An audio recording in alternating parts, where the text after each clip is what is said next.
Hermanos, hemos seguido ya varias exposiciones de Juan capítulo 17 en esta miniserie que comenzamos hace un tiempo atrás y que queremos seguir revisando. Esta oración del Señor Jesucristo está llena de doctrina, está llena de profunda enseñanza para nosotros y al mismo tiempo que nos confronta también con la percepción, la concepción que tenemos de la obra de Él en la cruz. Porque toda esta oración tiene que ver con eso y el resultado, la consecuencia de esa obra gloriosa que Él hizo en nuestro lugar. Pero que tiene como fin supremo, como fin último, la gloria del Padre y la gloria del Hijo. Por eso en esta oración tan íntima, tan cercana, tan profunda que el Señor dijo aquí en presencia de sus discípulos, horas antes nada más de ir y morir en nuestro lugar en la cruz, esta oración refleja lo que había en su corazón, lo más importante, la necesidad más grande de un corazón, de un hombre, de una persona que está en el lecho de muerte o muy cerca de la muerte, refleja lo que dominó su vida, lo que gobernó sus pensamientos.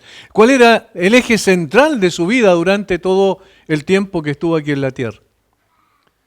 Las personas cuando están cerca de la muerte no están pensando en cosas superficiales.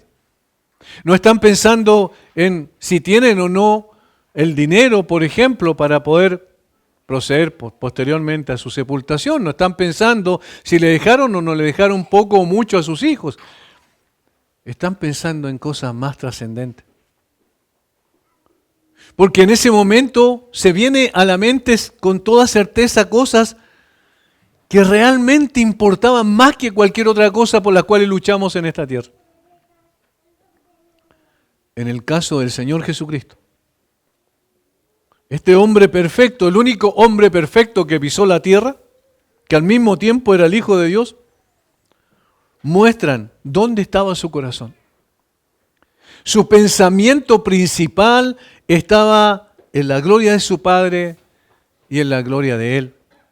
Pero al mismo tiempo relacionado directamente, fusionado con la necesidad de salvación de hombres perdidos, porque eso es lo que dice el texto. La primera oración dice que el Señor, que el Padre lo glorifique y que Él lo glorificó en la tierra. Luego entonces, versículo 2 dice, como le has dado potestad sobre toda carne para que dé vida eterna a todo lo que lo diste. Ahí hay una relación directa entre la gloria del Padre, la gloria del Hijo y la salvación de los pecadores. Ahora, eso es lo que domina los 5 primeros versículos del capítulo 17 de Juan.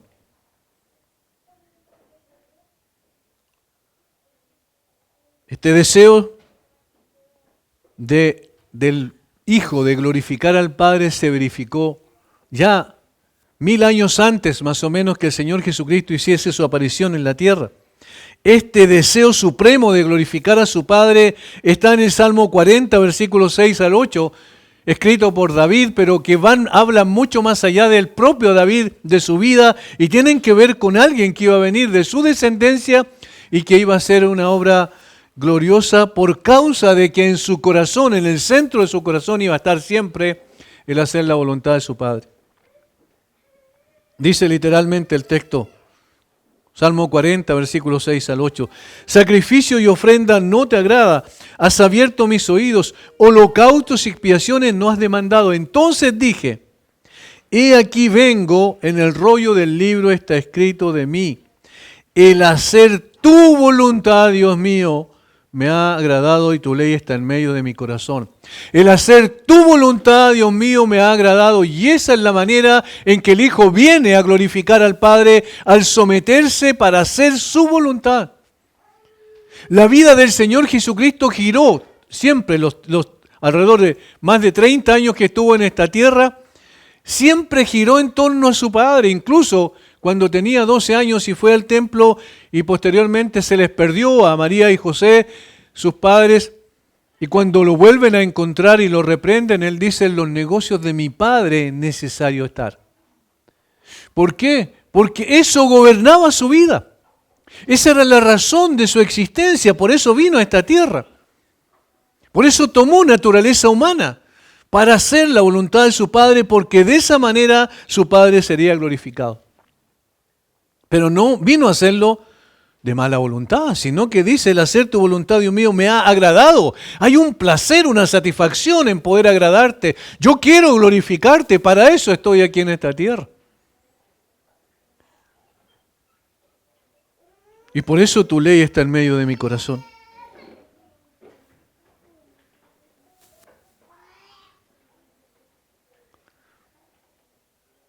Desde su nacimiento, su vida estuvo marcada por este propósito: hacer tu voluntad. El hacer tu voluntad, Dios mío, me ha agradado. Aunque era consciente de que el hacer la voluntad de su Padre tendría un altísimo costo. La obra que Dios le dio que hiciese estaba marcada por el desprecio, el sufrimiento y el abandono. Así estaría marcada su vida. Sin embargo, lo vemos en toda su vida terrenal y nunca se quejó. Nunca estuvo diciendo: ¿por qué yo tengo que pasar por esto? Nunca dudó un momento en llegar a esa situación terrible que era la cruz, que iba más allá de lo que la gente recuerda en esta fecha normalmente, que tienen que ver con el castigo físico, que fue terrible sin duda, que tiene que ver más con la flagelación. Pero lo más terrible para el Señor fue saber que en la hora cúlmine, cuando estaba a punto de morir, su Padre lo abandonaría, porque eso dice el texto. Dios mío, ¿por qué me has abandonado?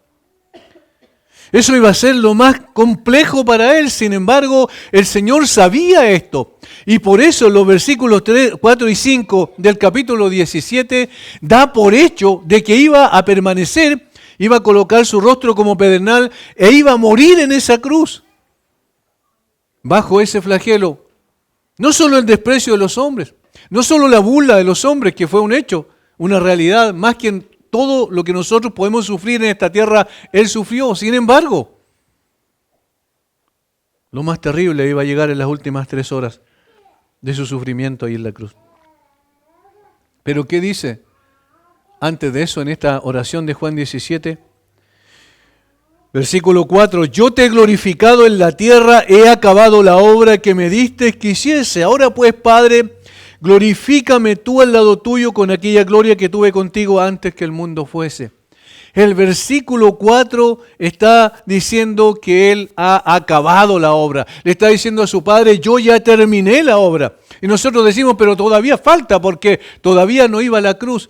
No es que el Señor estuviese adelantándose a los hechos, sino que el Señor estaba mostrando una convicción profunda que iba a ir a la cruz y no iba a volver atrás.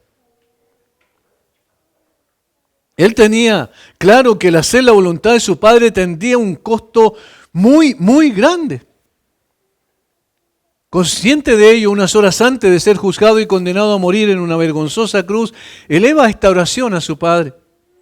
Una oración incomparable, íntima, llena de sentimiento, pero también llena de convicción. La obra que le fue encomendada estaba delante de él y no volvería atrás hasta realizarla plenamente. Eso es lo que había en el corazón de Jesús.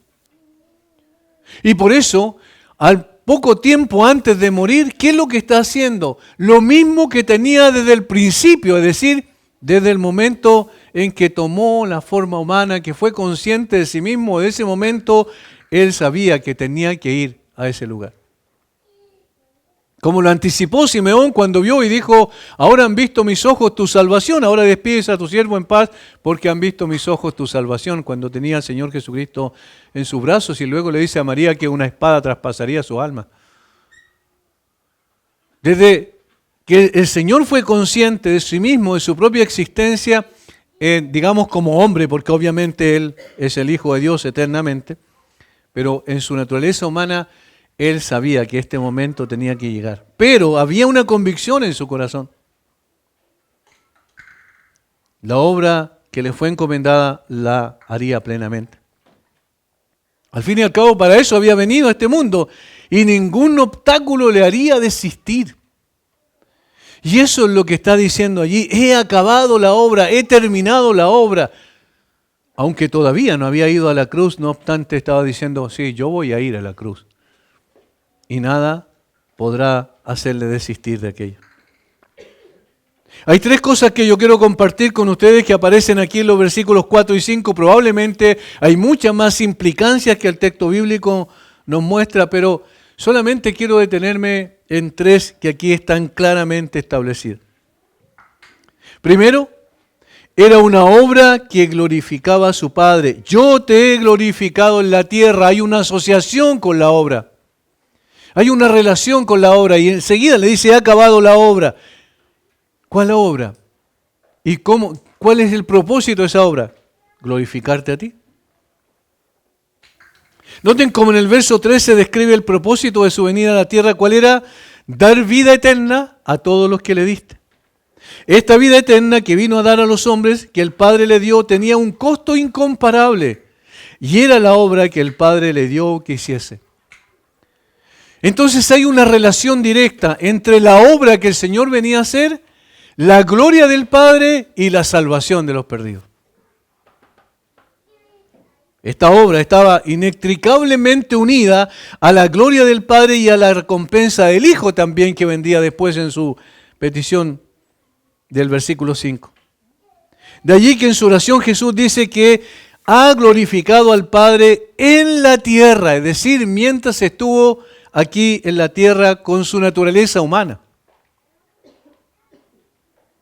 En la tierra es una expresión que aclara cómo se describe Jesús en su oración.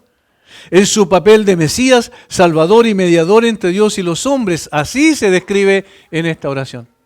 Y por eso dice, he hecho tu obra, he completado tu obra, he hecho tu obra tal como tú me la diste. Mientras estuve en la tierra, entonces te glorifiqué. En esta condición, al tomar la naturaleza humana para representar al hombre delante de Dios, cumplió perfectamente el rol y la función que le habían sido encomendada por el Padre. Siendo que ningún hombre alcanzó el estándar que Dios exigía, envió a su Hijo para vivir la vida que Dios exigía y como representante del hombre cumplió así la demanda de Dios al hombre. Voy a repetir esto porque parece difícil de entender, pero hay una relación en esto que estoy diciendo. Primero, siendo que ningún hombre alcanzó el estándar que Dios exigía. El estándar de Dios fue dado a través de dos simples mandamientos que resumen toda la ley de Dios. La ley de Dios es la exigencia de la justicia de Dios. Tiene que cumplir. La ley decía, si no cumple, mueres. ¿Y cuál era el primero? El resumen del primero, amarás al Señor tu Dios con todo tu corazón, con toda tu mente, con toda tu alma. Y el segundo es similar, dijo el Señor, y a tu prójimo como a ti mismo. En eso se resume toda la ley, es decir, la justicia que Dios exigía al hombre, tienes que hacer esto, tienes que amarme con todo tu corazón, con toda tu alma, con toda tu mente y con todas tus fuerzas. Y todos fracasamos miserablemente ante eso. El solo primer mandamiento, el primer resumen del mandamiento, de los primeros 4, está graficado en eso. No puedes guardar los mandamientos de Dios. No puedes amar al Señor con toda tu alma, con todo tu corazón, con toda tu mente, porque te amas a ti mismo, siendo tú tu propio Dios. No puedes. Es imposible. Y esa exigencia que el Señor dio al hombre, el hombre fracasó miserablemente. Todos los hombres en esta tierra fracasamos sin distinción. Todos fracasamos. Por eso dijimos que ningún hombre alcanzó el estándar que Dios exigía. Y entonces, ¿qué hizo el Señor? El Señor envió a su Hijo para que Él viviera la vida que Él exigía a los hombres. Y como representante del hombre, el Señor cumplió la demanda del Padre al hombre. ¿Qué exigía? Que lo amara a Él con todo su corazón, con toda su mente, con todas sus fuerzas. Y hubo un hombre que amó al Padre con todo eso que se exigía. Y ese fue Jesucristo. Porque él venía a eso, venía a cumplir la voluntad de su Padre y eso le agradaba, le complacía, le satisfacía. Y entonces el Padre lo vio y dijo en el bautismo, este es mi Hijo amado, el cual me complace plenamente, en otras palabras. Y luego, en el monte de la transfiguración, este es mi Hijo amado, óiganlo a él, escúchenlo a él. El Padre estaba dando testimonio de que su Hijo lo complacía plenamente. ¿Por qué? Porque era el único que lo amaba con toda su fuerza, con toda su mente, con todo su corazón. Y por eso entonces hay una relación directa aquí entre la gloria del Padre y la obra del Hijo.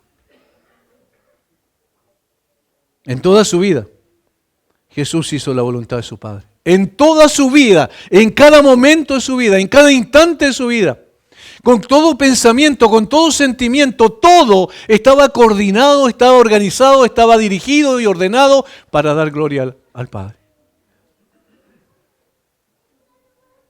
Y entonces, ¿cómo podemos nosotros cumplir con este mandato? Amar al Señor con todo su corazón, con toda su mente, con todas sus fuerzas. Solamente en Cristo. Porque Cristo lo cumplió plenamente. En toda su vida Jesús hizo la voluntad del Padre. Jesús le dijo a la mujer samaritana, o a los discípulos en el contexto de la conversación con la mujer samaritana, mi comida es que haga la voluntad del que me envió. Mi comida es que haga la voluntad del que me envió. Evidentemente no estaba hablando de comida física, aunque los discípulos sí estaban hablando de comida física y el Señor lo llevó al plano espiritual. Y estaba diciendo en otras palabras, la razón de ser de mi existencia aquí en esta tierra es hacer la voluntad del que me envió. Y que, agrega, acabe su obra. ¿Notan cómo hay una relación entre hacer la voluntad de parte de Jesús, hacer la voluntad del Padre y acabar la obra? La obra que el Señor le había dado era precisamente la razón por la cual el Señor vino a esta tierra. Eso está en Juan 4:34.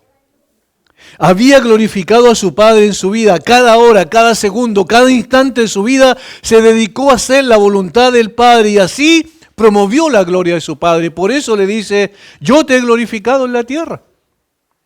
Yo te he glorificado en la tierra y entonces he cumplido la demanda que tú exigías para estos hombres a los cuales vine a salvar. Notan que hay una relación directa maravillosa. Y nos está diciendo, tú no puedes, tú eres incapaz. Con toda la bondad que tú pienses que hay en tu corazón y todo el esfuerzo que haga y todos los méritos que tú pienses que hay en ti, no puedes amar al Padre con todo tu corazón, con toda tu alma y con toda su fuerza. Pero Jesucristo lo hizo. Y como tu representante, en Él puedes hacerlo. Lo glorificó en su vida. Segundo, lo glorificó en su doctrina. Jesús le respondió y dijo, mi doctrina no es mía, sino de aquel que me envió. Dice en Juan 7:16. Noten, Jesús le respondió, dijo, mi doctrina no es mía, sino de aquel que me envió. Es decir, toda la enseñanza que sale de mis labios es lo que el Padre me dio que yo les enseñase. De esa manera está diciendo, yo cumplí perfectamente la obra que el Padre me dio que hiciese, no solamente en mi vida, en cada instante de mi vida, sino también en aquello que salía de mi boca. Lo que el Señor enseñó fue lo que el Padre le había dado que hiciese. Ni una sola vez había buscado su propia gloria, ni una sola vez, sino en todas las ocasiones la gloria de aquel que lo envió. Juan 14:24. Y cuando testificó de sí mismo, fue solo como una persona que lleva una comisión del Padre y como enviado por Él. En toda su vida, glorificó al Padre haciendo su voluntad. En toda su vida, enseñó, en la tierra me refiero, enseñó la doctrina que el Padre le había dado que enseñase. Tercero, lo glorificó en su propósito. Al abrir a los hombres un camino de acceso a Él como un Dios reconciliado. En ese texto tan conocido por mucha gente, pero tan obviado después cuando se trata de establecer una relación con el Señor, que dice en el capítulo 14, versículo 6, yo soy el camino y la verdad y la vida, nadie viene al Padre sino por mí. El Señor abrió un camino nuevo y vivo, va a decir el autor de Hebreos después. A través de su obra gloriosa que iba a ser posteriormente en la cruz, el Señor abrió un camino. Un camino es el que une dos puntos distantes. Un camino es al mismo tiempo también un puente entre un abismo y que une dos lados, para que aquel que pueda acceder de un lugar a otro pueda hacerlo a través de un nuevo camino que el Señor abrió. Ese era el propósito. El propósito era reconciliar al hombre con Dios, porque sin reconciliación el hombre sigue siendo un enemigo de Dios y está bajo la ira de Dios. Y entonces el Señor Jesucristo vino a glorificar a su Padre estableciendo ese puente de acceso maravilloso a la presencia del Padre. Por eso nadie viene al Padre si no es por mí.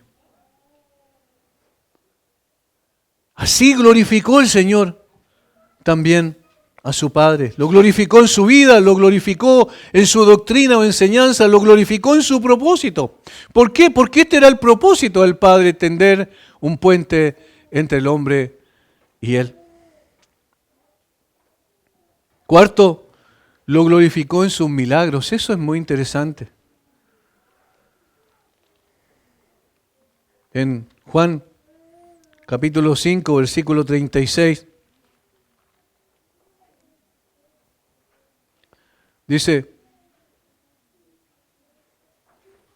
mas yo tengo mayor testimonio que el de Juan, dice el Señor Jesucristo, porque las obras que el Padre me dio para que cumpliese, las mismas obras que yo hago, dan testimonio de mí que el Padre me ha enviado. Noten que ahí hay una asociación entre dos cosas respecto a la obra. Miren lo que dice.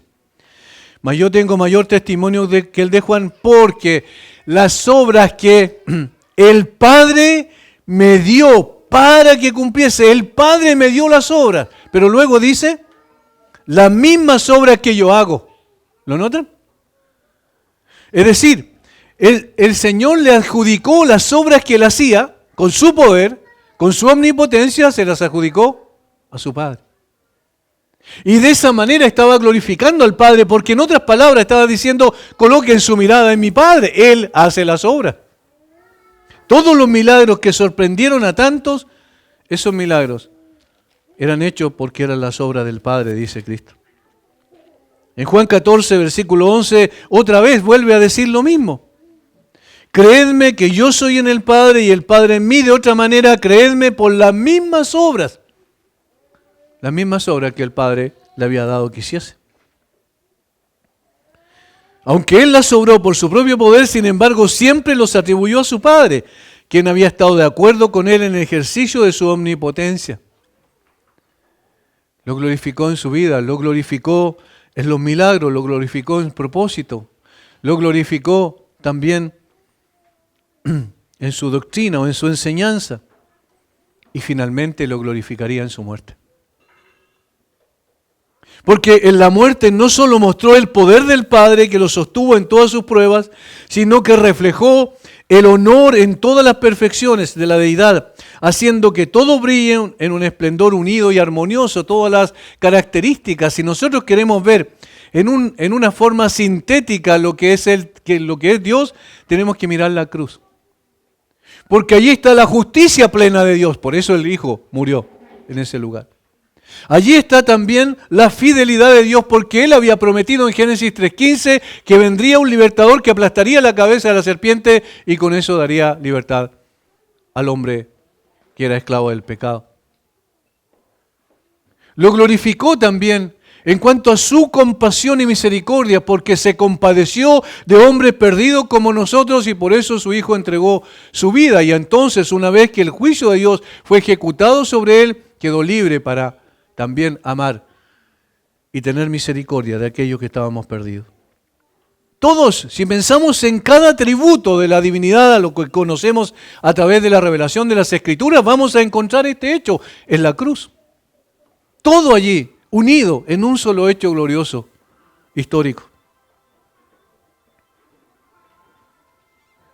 Y esto brilla con un esplendor glorioso y armonioso. Cada atributo parece más glorioso de lo que podría haberlo hecho de cualquier otra manera.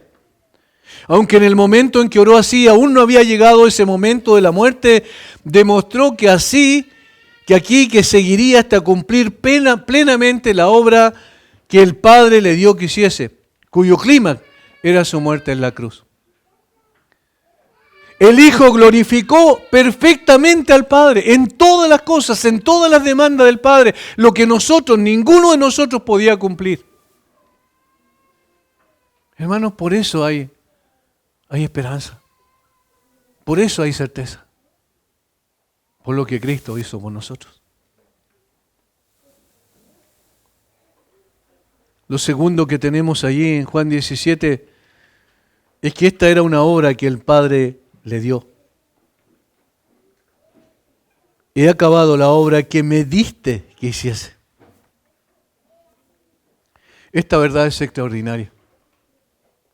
Es imposible de entender a cabalidad por criaturas como nosotros. El Hijo de Dios, aquel que disfrutó de su gloria eternamente con el Padre, siendo igual al Padre en atributos, honor y gloria, aquel que existe eternamente en un tiempo sin tiempo, que es infinito al punto que los cielos de los cielos de los cielos no lo pueden contener, y esa es una expresión superlativa que está diciendo de los cielos de los cielos, está diciendo más allá de los cielos, más allá de todo lo que podemos entender como cielo. Más allá de todo, el Señor, el que gobernaba todas las cosas. Este ser tan glorioso, este ser tan extraordinario, indescriptible, inconcebible en la mente humana, este ser se limita a sí mismo y entra en el tiempo y el espacio. ¿Lo podemos entender eso? Es imposible poder describirlo, es imposible que el erudito más extraordinario que haya en el presente pueda darle una charla a usted sobre lo que significa esto. Porque como decía Martín Lutero en una conversación con un campesino, dime qué es lo que es que Dios sea omnipotente. Y él dijo, no puedo. Y Lutero dijo, tienes razón, nadie puede hacerlo. Nadie puede hacerlo porque ¿cómo vamos a entender esto? Nosotros estamos en el tiempo y el espacio, estamos aquí. Somos personas que podemos ocupar un espacio limitado en un momento y nos desplazamos luego a otro, pero no podemos estar en todos los lugares al mismo tiempo. Al mismo tiempo, nosotros no existimos como personas que siempre hemos existido y siempre existiremos, sino que estamos limitados en el tiempo y al espacio. Nacimos en tiempo y espacio, por eso decimos pasado, presente y futuro, pero Dios no puede decir eso. No sé si estoy tratando de explicar lo inexplicable. Porque es tan grande, es tan glorioso el Dios de los cielos, el Señor que hace esta obra, es tan grande que es imposible poder entender cómo puede el Dios infinito venirse a un tiempo y a un espacio limitado. Es un milagro. Qué temeraria las personas que creen que saben lo que eso significa. No, solamente Dios sabe lo que es Dios, nadie más conoce aquello. ¿Para qué viene? Se circunscribe al tiempo y al espacio, ¿para qué? Para hacer la obra que el Padre le dio que hiciese. Esa es una humillación imposible de entender. Esa es una humillación imposible de concebir e imposible de describir el lenguaje humano, entonces. Esta fue la obra, no obstante, que nadie más que un Dios encarnado podía haber realizado. Y aquí entramos en la doctrina de la deidad de Dios, de Cristo, quiero decir. Y que lamentablemente tantos niegan en el día de hoy. Y dicen que son creyentes negando la deidad de Cristo. Esta obra, nadie más que un Dios encarnado la podía hacer. Y voy a explicar por qué. Porque en primer lugar, debía expiar los pecados de un mundo arruinado. Debía expiar los pecados de un mundo arruinado. Eso debía venir a hacer. Ahora, ¿quién puede en esta tierra poder hacer eso? Representando a todo el resto de la humanidad. Esto debía hacerse ofreciéndose a sí mismo en sacrificio por el pecado. Y aunque esto no se cumplió literalmente en toda su extensión hasta ese momento, hasta que murió en la cruz, sin embargo, en mente e intención ya estaba hecho. Y solo faltaban unas pocas horas para que se saldara la enorme deuda. Incluso hasta el último centavo, como dice una parábola. De modo que la justicia misma no tendría nada más que exigir de aquellos que debían alegar el pago por él como su fianza. Es decir, nunca nadie podrá exigir, ni el Dios Todopoderoso exigirá jamás que aquellos que estamos en Cristo paguemos la deuda, porque ya fue pagada por su Hijo. Esto es maravilloso. Solamente un Dios encarnado podía hacer eso. ¿Y por qué un Dios encarnado? Porque es imposible que un ser humano pudiese recibir la justa ira del Padre sobre él, o un ángel del cielo recibir la justa ira del Padre sobre él, y sin embargo prevalecer más allá de aquello.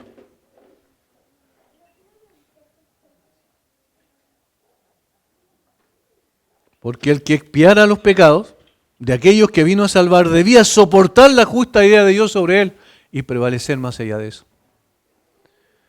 Y eso solamente el Señor Jesucristo lo pudo hacer. ¿Y cómo sabemos que prevaleció? Porque resucitó entre los muertos. Hermanos, solo el resplandor de su gloria fulminaría a cualquier ángel del cielo. Solo el resplandor de su gloria, imagínense, sobre un hombre o hombres comunes y corrientes como nosotros. El Señor Jesucristo es un Salvador suficiente. Es un Salvador suficiente por tres cosas al menos. Primero, porque posee mérito en función de su doble naturaleza. Pues es el hombre perfecto para Dios y es el Dios perfecto para el hombre. Ningún ser creado podría hacer la obra de expiación que él hizo. Ningún ser creado. Porque tenía que tener esta doble naturaleza. Es decir, tenía que ser Dios al mismo tiempo y tenía que ser hombre al mismo tiempo. Es también, en segundo lugar, un Salvador suficiente porque posee el derecho divino a ser nombrado oficialmente en su rol de intercesor por el Padre. Eso dice el autor de Hebreos. Dice que Dios lo estableció como sumo sacerdote o como sacerdote según el orden de Melquisedec. Dios lo estableció y entonces posee el derecho divino para ser el único intercesor entre Dios y los hombres. El único intercesor. No existe ningún otro ser, ni en la tierra ni en el cielo, que pudiese interceder entre Dios y los hombres. Ninguno. Y por eso es que la Biblia dice que el Dios hombre es el único que intercede delante del Padre, como mediador, como sacerdote. Tercero, es un Salvador suficiente porque posee el poder suficiente sobre el fundamento de que vive para siempre y por tanto puede salvar para siempre. Si Él no viviera para siempre, no podría salvar para siempre, pero como Él vive para siempre, entonces todos aquellos que hemos colocado nuestra fe en Él, vivimos para siempre. Con un solo sacrificio hizo perfectos para siempre a los santificados, dice el autor de Hebreos. Esa es la obra que Él vino a hacer.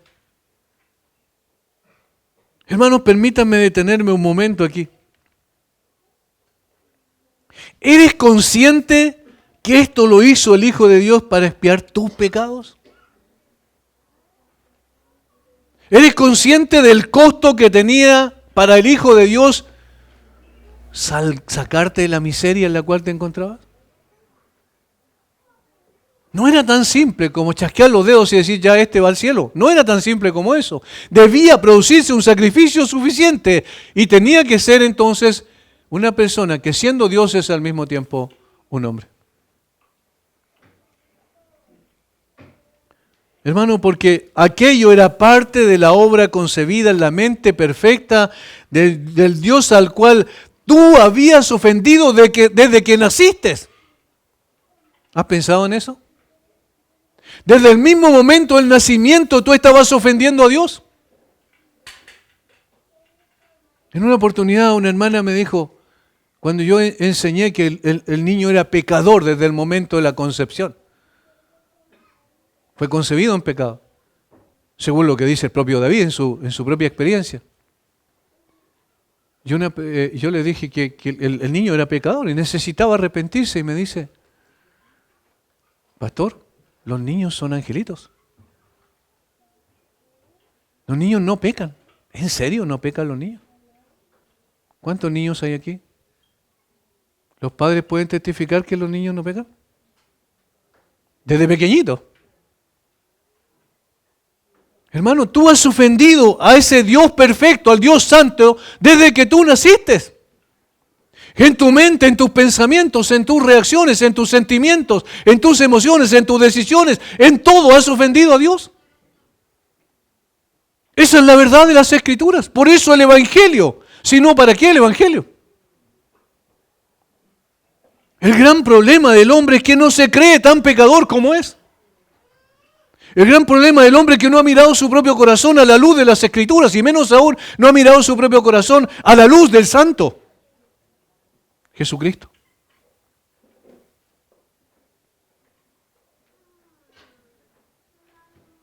¿Tú eres consciente de que eso lo hizo aquel cuyo nombre y honra habías despreciado? De aquel que no obstante aquello no te dejaría perecer en tu maldad. De aquel que se humillaría a sí mismo tomando forma de esclavo para que no fueras condenado. Mi hermano querido, tu salvación tiene un valor imposible de calcular. No lo veas como cualquier cosa. No lo veas como la adhesión a un sistema religioso o a una iglesia en particular. No, tú no te salvas por venir a esta iglesia, sino por ir a Cristo. Y el Dios del cielo hizo esto por ti, cuando debía fulminarte. Desde el primer día en que el hombre pecó en el huerto del Edén, debía haber hecho desaparecer en el mismo germen la raza humana por su rebelión. Y sin embargo, actuó con misericordia hasta el momento en que te alcanzó. Hermanos, esa es la obra que Cristo vino a hacer.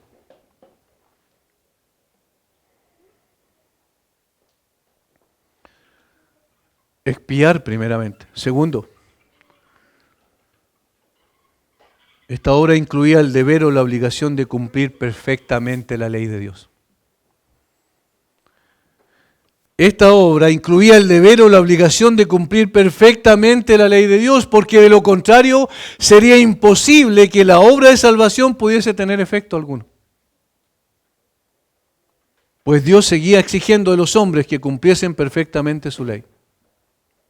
De tal manera que su Hijo, a quien envió y le dio la tarea de realizar esta obra, debía cumplir con cada detalle de la ley en forma perfecta, siempre desde el mismo momento de su concepción hasta su muerte.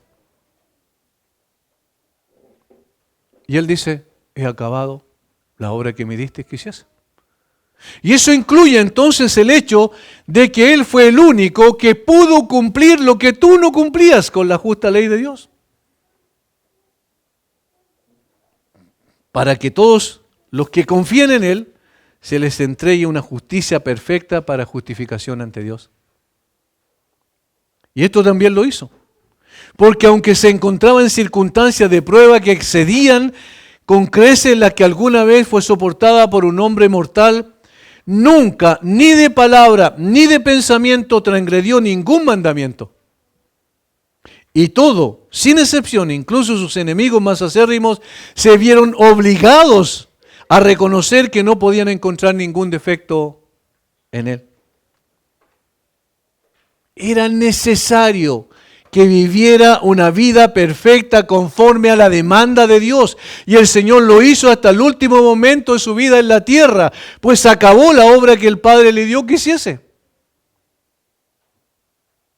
cumplió perfectamente la ley, porque sin una vida perfecta no podía ser aceptado delante del Padre. Y en consecuencia ninguno de nosotros podría haber sido aceptado. Pero porque Él cumplió perfectamente, ahora somos aceptos en el amado. Querido hermano, ¿recuerdas el Antiguo Testamento? ¿Qué es lo que decía la ley? La ley te acusaba y condenaba. Porque básicamente decía, cumple y vivirás. Si no cumples, morirás. Eso decía la ley, en otras palabras. Cumple y vivirás. Si no cumples, morirás. La ley te acusaba y te condenaba. No había ninguna esperanza para ti, ninguna esperanza para ti. Y perecerías para siempre, por la eternidad. ¿Y cuál fue la respuesta a eso? ¿Cumple y vivirás? No, no puedo cumplir. Entonces, si no cumple, morirás. No cumplía, ni nadie lo podía hacer. Por eso es que la sentencia era, debes morir inapelablemente. Sí, este era tu fin y el mío y el de cada hombre que ha nacido en esta tierra. Pero vino Cristo, vivió esa vida perfecta que la ley exigía y como tu representante delante de Dios pone su justicia perfecta como suficiente para que sea justificado. Y por ello ahora la ley calla y la justicia de Cristo habla por ti. Ahora en Cristo la sentencia de muerte que pendía sobre tu cabeza fue abolida. Y la vida y la inmortalidad es ahora tu herencia. Gracias a que Él acabó la obra, que el Padre le dio que hiciese.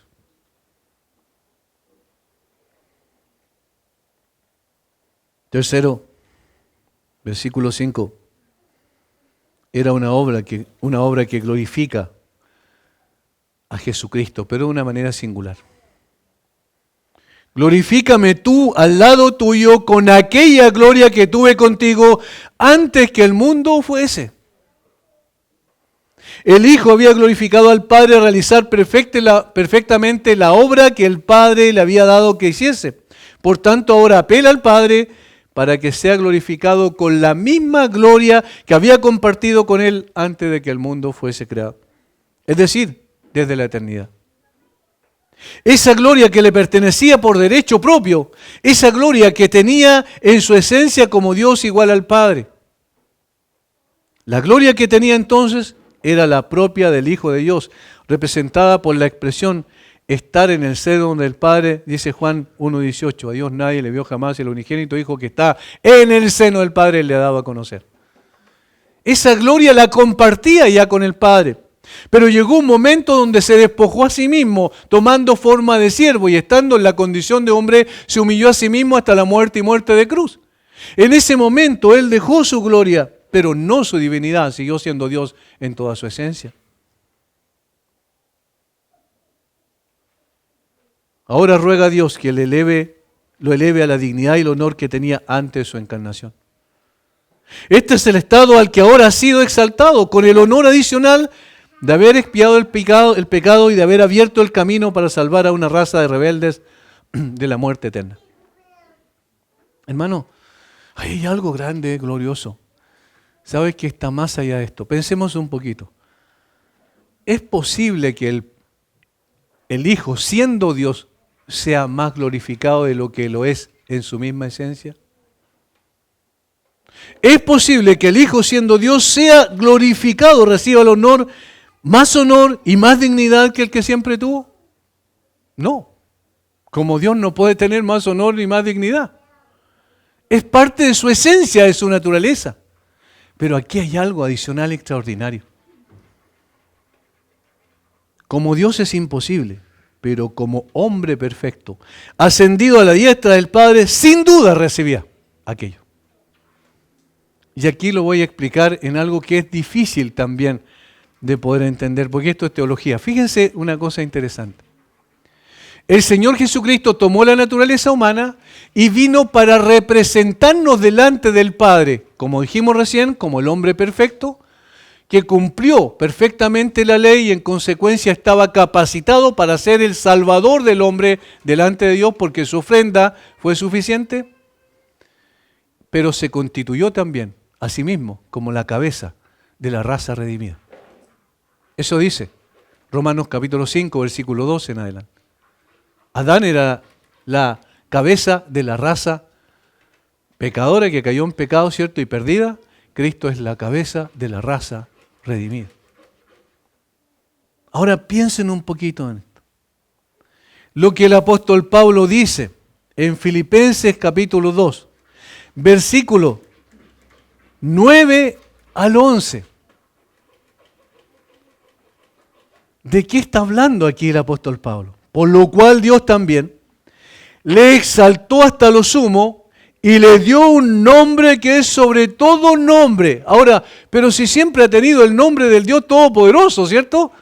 Pero dice que se le dio un nombre que es sobre todo nombre, para que en el nombre de Jesús se doble toda rodilla a los que están en los cielos y en la tierra y debajo de la tierra, y toda lengua confiese que Jesucristo es el Señor, para gloria de Dios Padre. ¿En qué sentido el Señor es exaltado hasta lo sumo? O como dice alguien y lo traduce, exaltado con exaltación. ¿En qué sentido? En el sentido de que ahora el Hijo de Dios añadió a su naturaleza divina la naturaleza humana, y entonces está a la diestra del Padre como el representante tuyo y mío por la eternidad. En el sentido de que Él es exaltado como el hombre perfecto al mismo tiempo que lo había sido en la eternidad como el Dios perfecto. Esa fusión de esas dos naturalezas es precisamente lo que está mostrando aquí. En el fondo lo que Jesucristo está diciendo ahora, exáltame o dame la gloria que tuve contigo antes de la fundación del mundo, pero ahora como mediador, ahora como salvador, ahora como redentor, es decir, ahora en este cuerpo humano glorificado.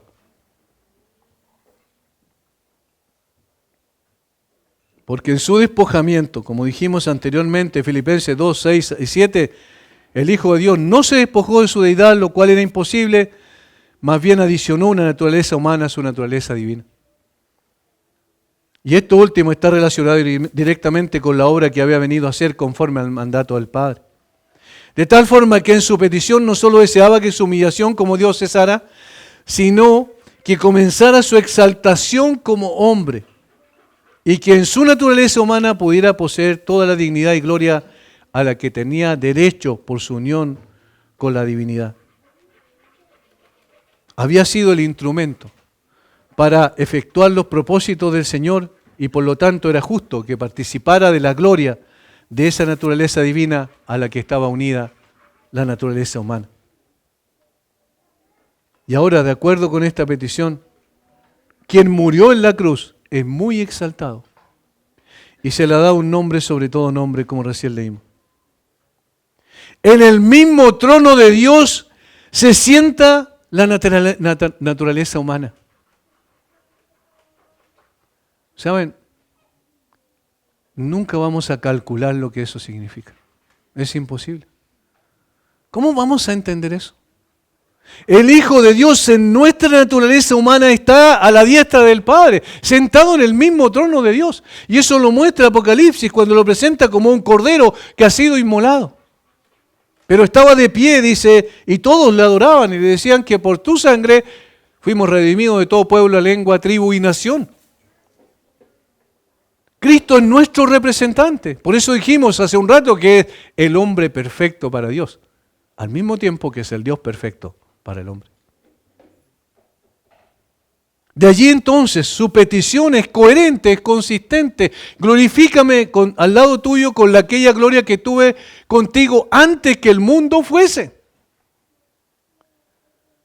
Hermanos, Jesucristo no es un personaje histórico meramente.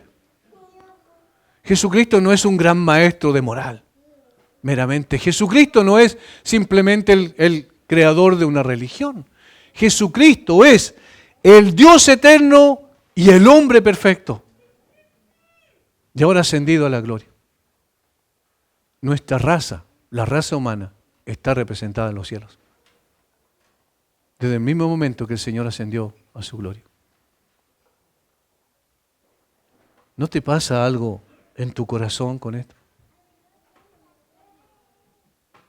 Podemos seguir viviendo tal cual como estamos viviendo después de saber estas verdades que son a veces difíciles de entender, pero son maravillosas. El Señor, el Dios Todopoderoso, vino a esta tierra El infinito vino a este lugar finito en el tiempo.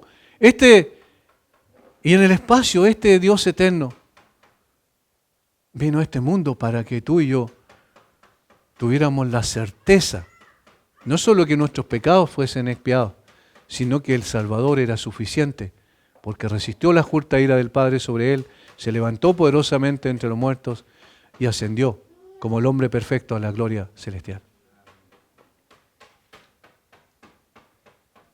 Padre, gracias por tu palabra. Gracias por mirar a Cristo, Señor, más allá de las concepciones que a veces, Señor, la cultura nos ha traído.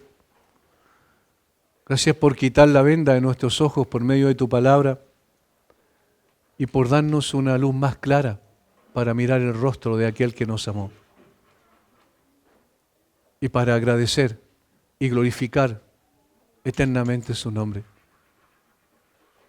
Porque Él nos dio vida por medio de su muerte y Él ascendió a tu diestra para un día volver y llevarnos también para estar contigo para siempre. Señor, muchas gracias por tu obra perfecta. Gracias porque Cristo en la cruz dijo que todo estaba consumado y no había nada que añadir. Estaba todo hecho y era suficiente. Gracias, Señor, por tu palabra. Oramos en el nombre de Jesús. Amén.